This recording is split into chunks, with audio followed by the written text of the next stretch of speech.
Le peuple qui a toujours été roulé dans la farine. Mais c'est le même peuple qui a envoyé 38 000 contributions. 38 000 contributions ne constituent pas la contribution de tout un peuple. Mais tout le peuple était appelé à contribuer. Oui, mais ce n'est pas parce qu'il y a eu 38 000 contributions. Ce n'est pas parce que les vôtres n'ont pas été prises en compte non plus que tout ce qui a été fait n'est pas bien. Les mêmes causes vont produire les mêmes effets. Mais quelles sont ces causes? Les causes, c'est-à-dire l'implication du chef de la transition dans le processus électoral en se projetant comme candidat, c'est différent. Est-ce qu'un militaire ne peut pas être candidat à cette élection? Sauf... Est-ce qu'il est stipulé quelque part que ce monsieur qui a fait le coup d'État et qui est le patron du CTRI ne peut pas être candidat? Est-ce que vous avez proposé cette disposition à l'Assemblée constituante pour qu'elle la retienne afin que les Gabonais choisissent lors du référendum? Je ne voudrais pas... Rapidement, nous n'avons que 26 minutes. Je ne voudrais pas parler de cécité, madame, oui. Mais vous savez que je ne suis pas membre de la Constituante. Oui. Et donc? Et que, ni au dialogue, je n'ai pas été invité à dialoguer. En réalité, monsieur Pierre Claver Maganga Moussavou, vous regardez les Gabonais et vous leur dites que parce que vous n'étiez pas à ces grands-messes, il est hors de question que ce qui se fait actuellement soit considéré comme bien pour l'ensemble. J'ai envie de remettre vos propos au goût du jour. Vous disiez, dans une interview accordée à des confrères en août dernier, que le CTRI ne doit pas calquer la Constitution de 91. Lorsque vous parlez de ne pas calquer la Constitution de 91, vous parliez de quels articles? Parce que déjà la durée, on ne s'entend pas. Le 53 également fait débat chez vous sur les conditions d'éligibilité. Finalement, qu'est-ce que vous voulez concrètement qu'il soit changé dans cette Constitution et pourquoi? Je voudrais d'abord très rapidement vous dire merci pour m'avoir posé cette question. La Constitution de 1991 est une constitution faite sur des états d'âme. D'abord, on a voulu exclure les jeunes du gouvernement. Parce que beaucoup voulaient entrer au gouvernement et il fallait exclure des ministres, des jeunes qui gênaient. En l'occurrence, Ali Bongo et Mbaobam, pour ne pas les citer. Oui. Et ils ont voulu limiter à 70 ans parce qu'ils pensaient que le président Bongo était déjà assez vieux pour ne plus briguer de mandat. Mais est-ce que vous êtes pour ou contre les 70 ans? Vous êtes déjà exprimé sur la question et vous avez été pour d'une certaine façon en disant qu'il fallait effectivement limiter l'âge, sinon ça serait vraiment... À quel moment je l'ai dit? Au cours de plusieurs de vos sorties, monsieur Maganga Moussavou, vous avez dit quoi? Moi, j'ai dit qu'il ne faut pas limiter. Pierre Claver Maganga Moussavou, vous étiez l'une des premières personnes à fustiger les binationaux à la tête du pays ou même les ingérences étrangères à la tête du pays. Aujourd'hui, la constitution proposée par le CTRI dit que tout Gabonais né de père et de mère et eux-mêmes père et mère peuvent se présenter, briguer la magistrature suprême. Mais vous venez aujourd'hui nous dire qu'il ne fallait pas laisser cette frange de la population. Est-ce à dire, je pose la question, est-ce à dire aujourd'hui que parce que vous êtes septuagénaire, vous souhaitez que les choses soient ouvertes pour que toutes les personnes qui, comme vous le souhaitent, briguent également le mandat présidentiel? Je vous dis que ça ne concerne pas Maganga Moussavou. Très bien, vous l'avez déjà dit, mais Maganga Moussavou participe souvent aux élections pour porter des idées. Plusieurs fois. Pour porter des idées. Les Gabonais n'ont pas adhéré finalement. Vous n'avez obtenu que des 0, et vous arrivez encore aujourd'hui pour critiquer une constitution. Parlez-nous clairement. Qu'est-ce que vous vous attendez de la constituante, de la constitution? J'ai des idées à proposer. Lesquelles? Proposez-les puisque nous n'avons pas beaucoup de temps. Je parle de la provincialisation. Même si je suis en train d'avoir un bâton, de m'aider d'un bâton, si le peuple veut m'écouter, il m'écoutera.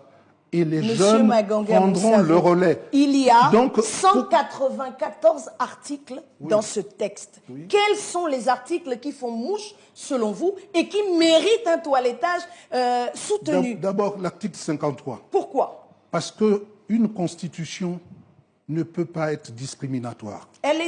Cet article est discriminatoire en quoi?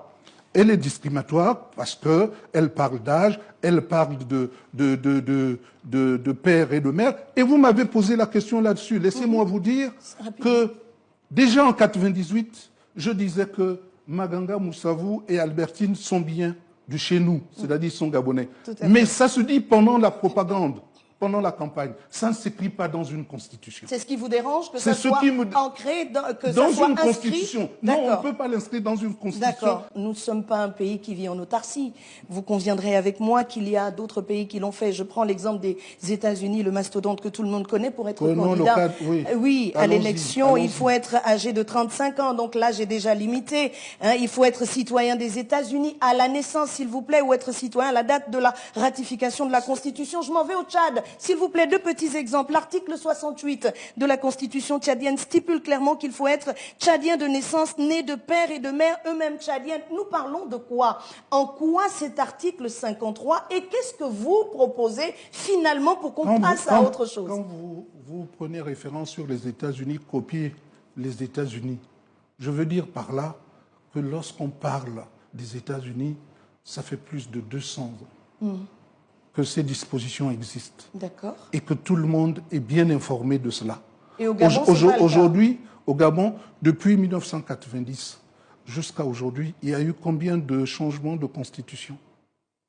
Et donc, il faut s'asseoir, réfléchir. Tout le monde ne peut pas s'occuper de politique. Tout à fait. Réfléchir et définir ensemble des critères qui ne vont pas être revus et corrigés chaque fois. Tout à fait. Mais lorsqu'on parle de ce projet de constitution, on parle bien d'un projet qui émane de l'aspiration de plusieurs Gabonais qui ont envoyé des contributions durant le dialogue national. Ces contributions-là qui parlaient où sont ces contributions qui parlaient de la Constitution? Mais il y a eu, le plus souvent, ceux qui ont été choisis n'ont même pas donné de contribution. Bon, alors, vous parlez de personnes choisies, ça veut dire qu'on est véritablement dans ce débat. Comme vous n'étiez pas, eh bien, tout ce qui a été fait par les autres n'est pas bien. Donc, je reviens à l'article 53, qui est discriminatoire. Très bien.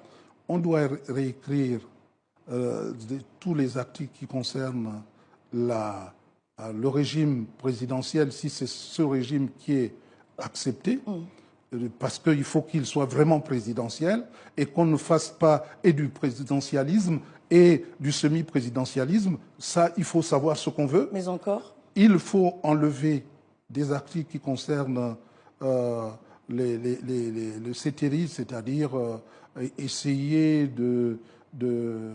d'amnistier le CETERI. En quoi l'amnistie du CTRI, qui, selon les populations, a sauvé le pays, est mauvais en soi? Non. Donnez-nous pourquoi. Donnez-nous votre raison. Ne parlez pas des populations. Ne parlez pas des populations. Monsieur Maganga, que l'idée généralement répandue, c'est que le CETERI est venu libérer. Oui. Mais je dis, aucun coup d'État ne libère le peuple. D'accord. Aucun coup d'État au monde ne libère le peuple. En quoi cette disposition dérange? Parce que vous allez consacrer des coups d'État. Et chacun viendra faire un coup d'État en se disant libérateur. Quelqu'un qui viendrait à faire un coup d'État contre le CETERI va dire aussi qu'il est venu faire un coup d'État pour libérer le peuple du CETERI. Un coup d'État est un crime imprescriptible. Et c'est pourquoi j'aurais souhaité... Vous auriez souhaité que les choses restent en l'état. 800 amendements pour vous, c'est pas assez? Non, il n'a pas suffisamment tenu compte? Vous savez que ce sont des gens qu'il a nommés. Ah, donc pour vous, le travail est biaisé parce qu'ils ont été nommés. Je dis ce sont des gens qu'il a nommés. Pierre Claver Maganga il peut s'octroyer le droit d'écouter. Les Gabonais vous regardent. Il peut s'octroyer le droit d'écouter d'autres. Ont envie d'avancer dans leur vie, ont envie de vivre dignement dans leur vie, ont envie de manger 3 fois par jour, ont envie de rouler, de conduire leur voiture sur des routes. Mais à qui le dites-vous? Mais s'il vous plaît, aujourd'hui, la question qui vous est posée, c'est parce que vous n'étiez pas pris en compte, parce que ces personnes sont nommées. Laissez-moi aller au bout de ma pensée. Parce que les personnes sont nommées, ça veut dire que le travail qu'elles ont fourni n'est pas bon. Si le président de la République, que j'invite avec respect à prendre en compte toutes les récriminations, venait à les ignorer en se braquant, en disant que le peuple s'est exprimé au cours du dialogue, le peuple, alors que c'est une section du peuple qui ne peut pas s'arroger la souveraineté du peuple, ne venez pas à prendre en compte toutes nos récriminations. Mais nous allons faire campagne pour le non.